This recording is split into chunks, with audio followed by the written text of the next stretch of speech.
And now we join Roy Hudd for the last programme in the series They Called Me Al. Once in khaki suits, why gee we look swell, full of that Yankee doodly-dum. 500,000 boots went slogging through hell, and I was a kid with a drum. Say, don't you remember, they called me Al. Why, it was Al all the time. Why don't you remember, I'm your pal, buddy. Can you spare a dime? Hello, folks. Welcome to the last instalment of the Al Bowley story. We're now in 1937. Al and his long-suffering wife Margie are back in England after what we're all led to believe was a highly successful 3 years in America with the Ray Noble Orchestra, doing big at New York's exclusive Rainbow Room, on records, and most importantly, on radio. Now, why he decided to come back is just one of the mysteries surrounding our hero. But come back he did, to find a very different musical world to the one he left in 1934. Variety and one-night stands with a lot of most musicians. There was little left of Al's glamorous, cocooned nightclub world. For I bring a little white gardenia, as refreshing as a day in May. You may wear it if you care, or toss it away. If you look into this white gardenia, there's a message there I dare not say, that I let this little white gardenia convey. Who knows, tomorrow we may be together or so far apart. Take this token of my love, cherish it and keep it close to your heart. If our paths should ever cross again, dear, accidentally or by fate's design, if you wear a little white gardenia, I'll know you are mine. A little white gardenia. Al had brought his piano-playing younger brother, Mish Bowley, over from his native South Africa to form part of Al's proposed band, Al Bowley's Radio City Rhythm Makers. The fact that Al had never heard his brother play didn't seem to matter. As it happened, he was fine. Al had had a good idea. He would front the band, whose show would be built around his unique voice. Like most good ideas, it was before its time. Still, in England, the band was meant to be the headliner, and the singer purely vocal refrain. Who knows, tomorrow we may be together or so far apart. Take this token of my love, cherish it and keep it close to your heart. If our paths should ever cross again, dear, accidentally or by fate's design, if you wear a little white gardenia, I'll know you are mine.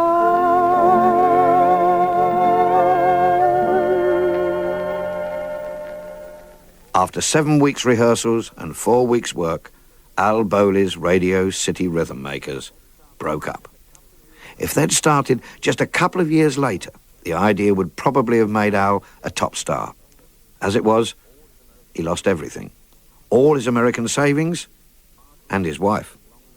Margie had stuck with him longer than anyone, tolerated his up and down moods, his flirting and beyond, and she quite simply had had enough. Can you blame her? He once said to her, "When we're both old, you will still let me have my little girlfriends, won't you?" Margie's reply is not recorded. And so they parted. Al, never one to stay alone too long, started to look through his list of runners and riders. In my little red book, I see somehow all the girls that I knew, and I'm wondering who can be kissing them now. Down through memory lane, I love to look at the little blue skies and the little white lies in my little red book. But there's one girl I had a yen for back in 1933. That's the one I'd go again for. And if she came back to me, everybody but her I'd overlook. I'd have only one flame, there'd be only one name in my little red book.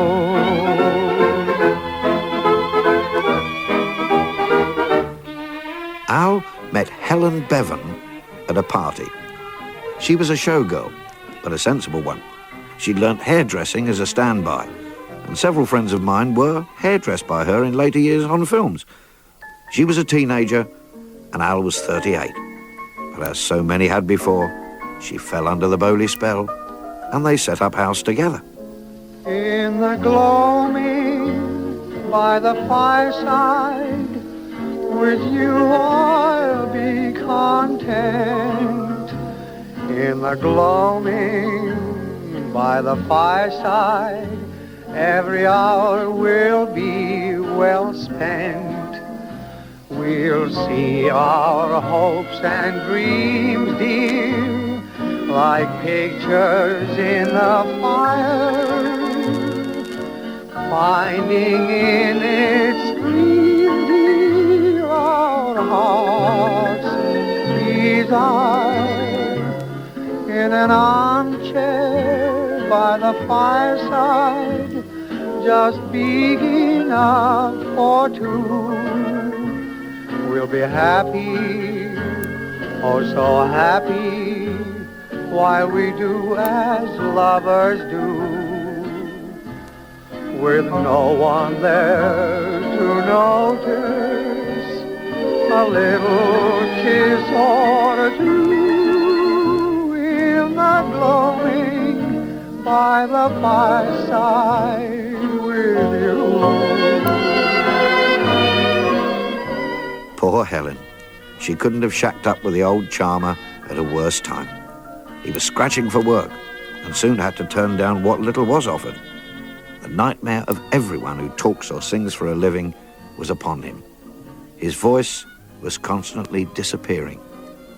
In retrospect, he wrote, "The day came when I woke up and found my voice had gone. I stayed in bed. I cried and went on crying. I tried to force my words, tried to get out some sound, to swear at myself, to give vent somehow. I reckon I knew how a woman felt when she sees her child dying. The voice was gone.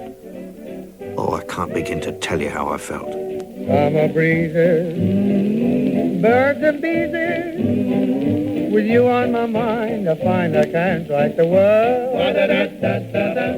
Eyes are blue, red lips too, with you on my mind, I find I can't write the words. I used to dream of a Spanish castle, the stacks of real love, a Spanish castle. I've got a rhyme for a Spanish castle, grass will grow around the castle. Stars above you, dear, I love you. With you on my mind, I find I can't write the words. And now, Al Bowley couldn't speak the words either. The diagnosis was nodules on the vocal cords. I had them once. You get them through years of misusing the voice, trying to project over two loud bands in dusty theatres and dance halls. And some say, through smoking. Al was a heavy smoker. He was also a night bird. He kept late hours and dodgy company. Mr. Pressman, here's some news. You can print it if you choose, just to prove the times have changed a lot.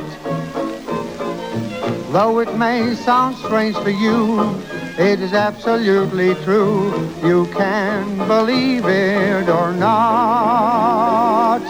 Since making whoopee became all the rage, it's even got to the old bird cage. My canary has circles under his eyes. I thought he'd never do anything wrong. Now he does snake hips the whole day long. My canary has circles under his eyes. His only pals are the yellow lark, just a tiny sparrow. But I'm afraid when he's in the park, he leaves the straight and narrow. I've raised this bird in a manner so strict, yet I've a feeling I'm being tricked, 'cause my canary has circles under his eyes.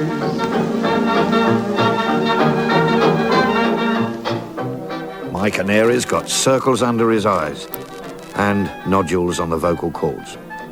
Now, if you've got them, there's only one way you can get your voice back. You have to have them removed so the vocal cords can open and close properly. Now, today it's an easy job, but in 1937 it wasn't. America was the only place for the operation, so Al had to get there. He'd always thrown his money around during the good times, but now friends he'd thrown his money at couldn't summon up the strength to throw some back. He overdrew at the bank, and somehow his brother Mish got the rest. He made it to the American hospital where, so press reports say, he had to sing to guide the surgeon's knife.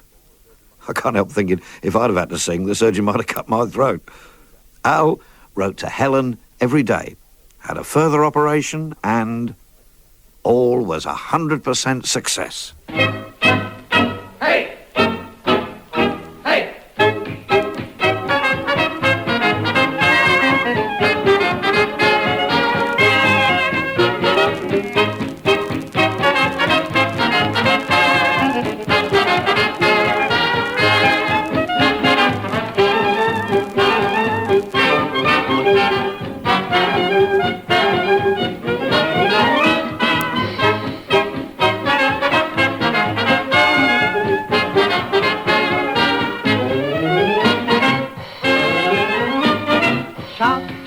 Shout for happiness, there's no joy unless you shout for happiness all day through. Oh, sing, sing, let your voices ring, bid your troubles adieu. Take the joy that is meant for you. Don't sit in a corner like Jackie Horner, get where the bright lights are. Just look up high, search the sky, find your lucky star. Shout, shout, shout for happiness, there's no joy if you're blue. Shout for happiness all day through.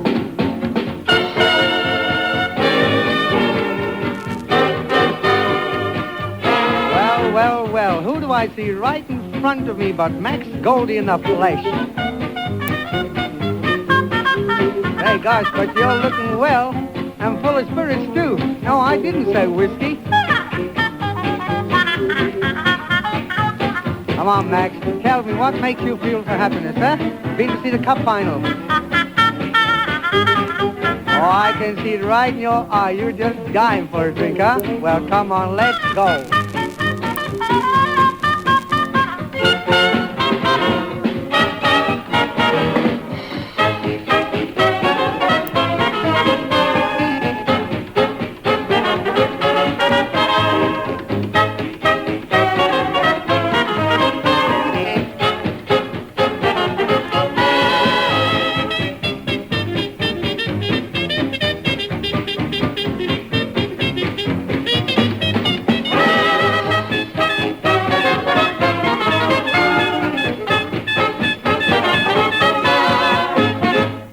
Al said, I think right now I'm the happiest man in the world. Honest to God. In my own life, and I've had some good times, I've never been so happy. Within weeks of the operation, Al was back in the New York studios, shouting and singing for happiness. He now hot-footed it back to England, and he had every reason to be happy. He was recording with top bands again. Maurice Winnick, Sidney Lipton, Mantovani, and best of all, with his old boss, Lou Stone. Al was in the money again, and of course, living up to his old maxim, spending it. Once I strayed neath the window of a lovely senorita, and she smiled while I softly played my penny serenade. See, see, see, you can hear it for a penny. See, see, see, just a penny serenade. For that night so divine, she was mine, though no word had been spoken. When I woke from my dream, she was gone, and my poor heart was broken. Still I pray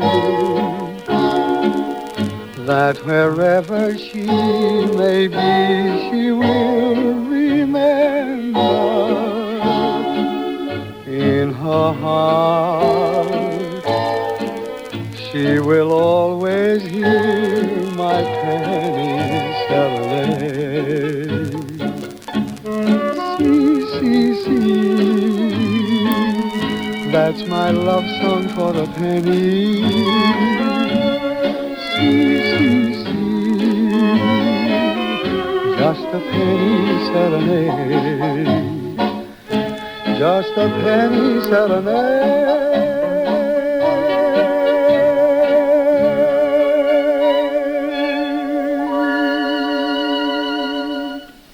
Penny Serenade, Geraldo and his orchestra.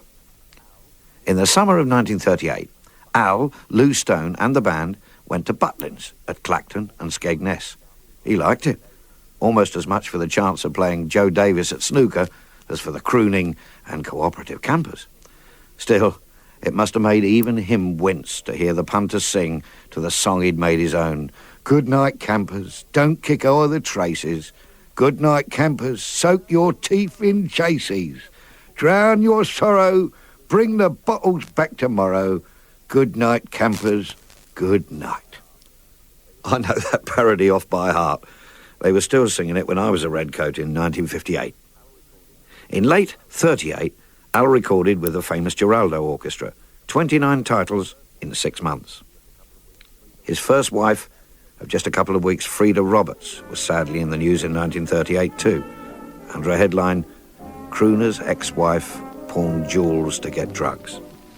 Faint harmony echoing down the years to me, saying that something's wrong with our love song. Faint melody speaking of things that used to be, making me dream and long for our love song. It must have been this chord that love struck in my heart. Now somehow a discord has taken its place and we've drifted apart.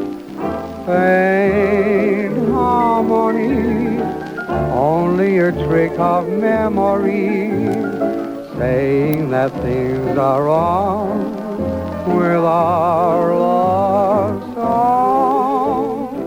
1938 proved to be Al's last really good year.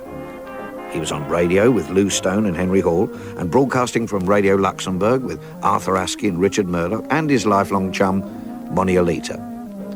1939 did at least give him the chance of working on stage and in the studio with Reginald Williams and his Futurists. Not a name that trips off the tongue, but in that band were George Chisholm and George Shearing. Al was still keeping good company, and the other sort. Helen was beginning to realise just why his second wife, Margie, fled the coop. Helen was an independent lady and didn't travel with Al to his job, so he was still operating. At Stepney Baths, he judged a crooning competition, gave all the contestants his signed photograph, but to the winner, a pretty girl with not much of a voice, he gave his phone number. But he must have been a sweet talker. Helen stayed with him. There's a tinker man, he mends a pot or pan. Through the town his cry he'll send. but nobody passes my way calling any broken hearts to mend. Chairs here meant for you, old umbrellas too, if a few odd pence you'll spend. But nobody ever thinks of calling any broken hearts to mend. When the cry of sweet scented lavender comes to haunt me so, I recall the scent of the lavender when we met long ago. Listening to those cries, I can realize that my heartache will not end till someone I love comes my way calling any broken hearts to mend. The day war broke out really spelt the end of the golden days of the British dance bands. Most of the good young musos went off to fight, and it was left to Al and his generation to keep the musical flag flying. He did his best. He had a pal, like him, of Greek extraction called Jimmy Messine. Now, he does sound a character. He was the son of a Maltese millionaire, a BSc, spoke 7 languages, played the guitar, and was a hunchback. Not bad for starters, eh? Nat Canella said, that Jimmy used to sing with my band. He'd drink a bottle of whiskey in the dressing room before going on, and then forget the words of his songs. But you had to get on with him. He was a very funny guy. He was, like Al, a very excitable person. What a combination. Al and Jimmy formed a double act, the radio stars with 2 guitars. Ray Pallett, on whose book Goodnight Sweetheart these programmes have been based, has promised to slosh me if I play you one of Bowley and Massine's records, so I won't. Well, rough they may have been, but they kept the wolf from Al's door. The act played everywhere and anywhere. But Al, perhaps just to remind himself of his days with the immaculate bands of Lou Stone and Ray Noble, used to slide up to the West End, dodge the incendiaries, and do the occasional session at the Café de Paris with a pal, Ken Snakehips Johnson, and his orchestra. At 10:15 on the 8th of March 1941, 2 200-pound bombs fell into the Café de Paris, killing Ken Johnson and 32 others. 3 charred band books with the name Al Bowley on were found among the wreckage. But Al wasn't. He wasn't there. Most people over 60, if you mention Al's name, say, oh yes, he was the crooner that was killed at the Café de Paris, wasn't he? Well, he wasn't. He was still out there, somewhere, with Jimmy Messine, trying to keep war-torn Britain's spirits up. It's a lovely day tomorrow. Tomorrow is a lovely day. Come and feast your tear-dimmed eyes on tomorrow's clear blue skies. If today your heart is weary, if every little thing looks gray, just forget your troubles and learn to say, tomorrow is a lovely day. About 5 weeks after the Café de Paris Holocaust, Al and Jimmy were doing a week at the Rex Cinema, High Wycombe. After the show one night, they had a party. Al left early to get back to his flat in Piccadilly. That night, London suffered one of its heaviest raids. Helen went to the shelter, leaving Al alone in bed with his favourite reading, a cowboy book. Roll along, prairie moon, roll along while I croon. Shine above, lamp of love, prairie moon. Way up there in the blue, maybe you're lonely too. The next morning, the 17th of April, 1941, the press said, last night's raid on London by the Luftwaffe was the heaviest of the war so far. An official statement from the War Office says casualties were heavy. Among those killed were Lord Stamp, his wife and heir, Lord Auckland, 6th Baron, pilot and animal trainer, and the coloured singer Al Bowley, the coloured singer. That, and his name chiselled into the stone at the City of Westminster Communal Cemetery, Bowley A.A., are all there is left. Well, not quite.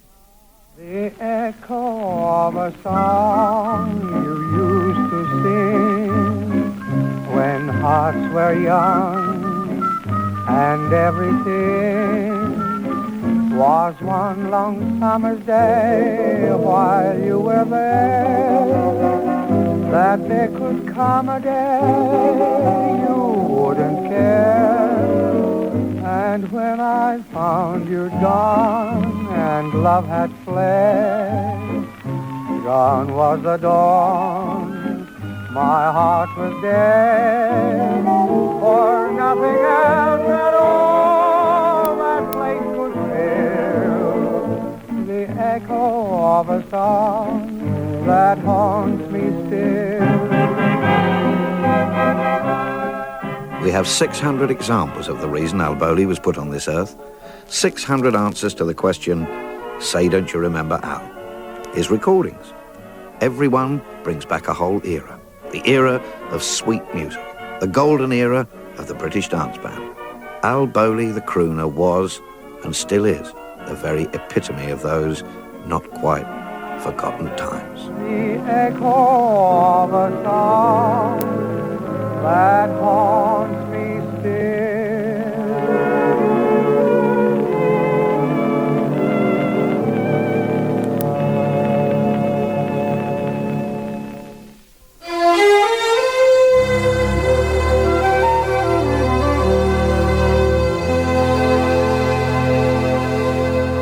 Blood is thicker than water any day. Tonight, Sarah...